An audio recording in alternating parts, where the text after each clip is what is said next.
सुभान अल्लाह। दूसरे साल सुनना हो तो पूरा लोग बोले ना सुभान अल्लाह सुभान अल्लाह। इतना काफी है जिंदगी के लिए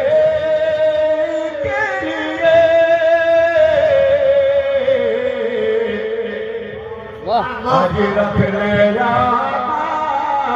दोनों मेरे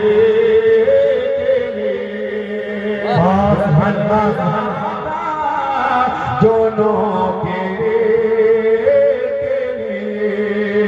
इसलिए जब माँ अच्छी होती है तो बेटा अच्छा होता है, जब माँ परहेजगार होती है तो बेटा आबिद होता है, जब माँ पर्दे में रहती है तो बेटा हया वाला होता है।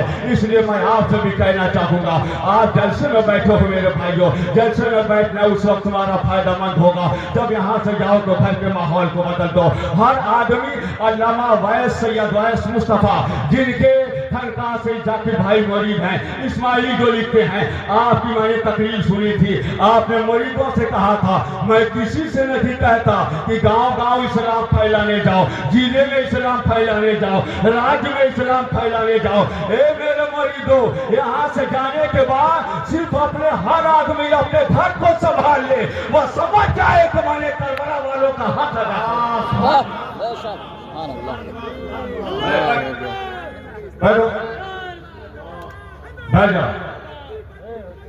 अभी वो चंदा करने लगेगा औरतों में, कई जगह ऐसा मेरी तकलीफ हुई, नारा लगाता औरतों में चंदा करना बेचारा बैठ जाएगा।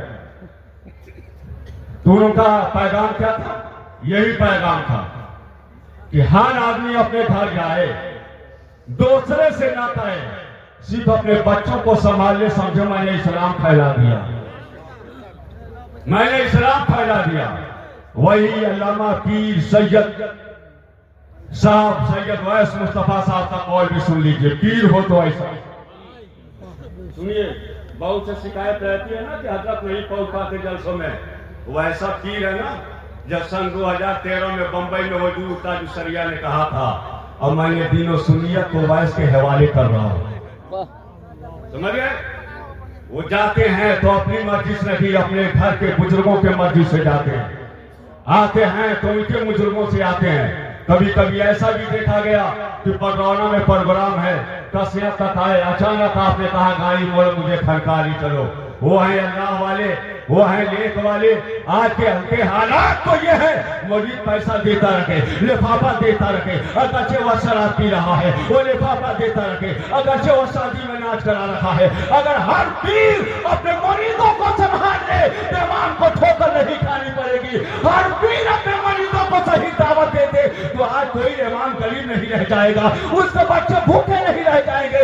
याद रखो पीरो, अगर कोई मौलवी अगर फांसी के फंदे पर रख रहा है तो कल हम तुम्हारे दामन पकड़ के खुदा के सामने सवाल करेंगे। ये लिफाफा तो रहता रहा, मगर मोहल्ले के इमाम का ये ख्याल नहीं करता।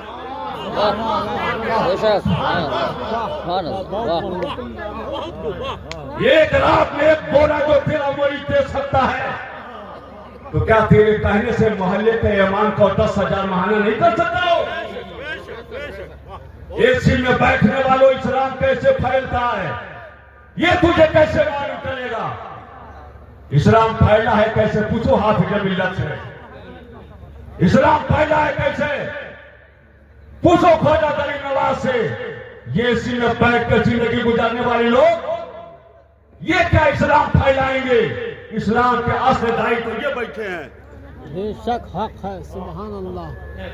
ये बैठे हैं, ये बेशक इस महंगाई के दौर में भी देख के पत्थर बांध के कमेटी वालों की वो चेहरा जो देखने के काबिल भी ना हो, उनके जुमले को बर्दाश्त करके मुसल्ला इमामत को संभाल के हर लम्हा कह लगे हैं, वादी रजाती को है हिमालय रजाता है, जिस संत देखिए वो इलाका रजाता है। इसलिए मेरे भाइयों ये पैगाम पिपरिया से लेके जाओ कि अपने इमामों को हम गरीब नहीं रहने देंगे, वरना तुम खुद मिट जाओगे। घर में नीची नींद तुम लेते हो, मगर खबर पड़कर ये इमाम तेरे लिए आंसू गिराता है। रात भर तेरे करने ये रो कर अपने रब से दुआ करता है।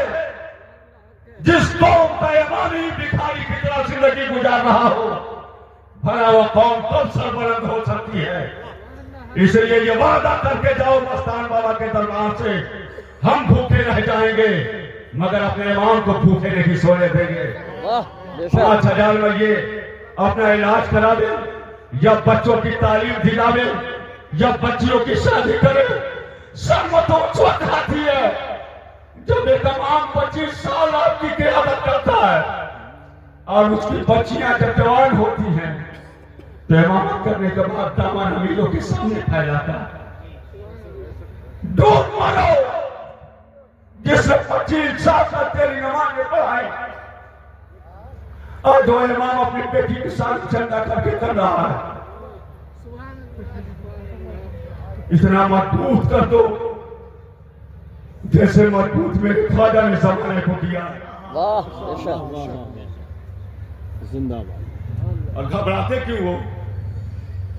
जा रही है दुनिया ख्वाजा तक तो जाए, पूरी दुनिया मिलकर ख्वाजा के डेग की तरह डेग न बना सकी। तवज्जो है आपकी। ख्वाजा के डेग के मुकाबले में जमाना डेग न ला सका तो ख्वाजा की जिंदगी की तरह जमाना जिंदगी कैसे ला पाएगा। बस अपने आप को संभालो, आप अपने मोहल्ले के इमामों को संभालो, आप उन्हें दामन न फैलाने दो। लड़कियों की शादी आ जाए तो कदम बढ़ाकर अपने सर पे उठा लो, इन्हें मोहताज न बनाओ। ये तेरे इमाम है ना, इमाम की इज्जत इमाम की होती है। इसलिए मेरे भाइयों ये चंद कलिमात थे। हाँ एक चीज मैं कह के जा रहा हूँ, उलमाए चंपारण यहाँ पे मौजूद है, इत्तेफाक से हजरत भी हैं। हमारे उलमा ने कुछ कोशिश की है जिसके चंद जुमले पहुंचा रहा हूँ, हालांकि पूरा अमल तो एक साथ नहीं होगा। जिनको कबूल होगा वही हाथ उठाएंगे, जिनको कबूल नहीं होगा उनसे हमारी लड़ाई नहीं लगी है। ये समाज की आमद हो रही है, आप घबराइए नहीं और हजरत का खिताब आपको बहुत जल्द सीखने को इंशाल्लाह। ये मेरा पैगाम सुन लीजिए, ये ऐलान किया जा रहा है, खासकर ये ऐलान कुशीनगर में तंजीम है जिसमें हम लोग खुद काम करते हैं। और खुशी से क्या नहीं होता, जब पत्थर से सुरमा बनाया जा सकता है तो खुशी से क्या नहीं होता। आज रौजे पे मंजर भाई यहाँ पे मौजूद है। 4 साल से मेरी तकलीफ हो रही है, रात भी हो रही थी। पहले साल गया था, मेरी तकलीफ पे मजाओं ने मार कर दिया था। दूसरी बार गया माहौल कुछ बना, तीसरी बार गया माहौल कुछ बना। पूछिए क्या जब तक प्रोग्राम चला मेरी तकलीफ हुई, क्या एक भी दूसरा कोई माइक चालू था उस रोजे पे? पूरा मजमा सीमत करके जलसे में आ गया। अगर उसी झगड़े से घबरा कर और गाली से मैं छोड़ दिया होता तो आज वहां जलसा नहीं हुआ होता। अपनी मुदली साहब मेरे स्टाफ के रात हो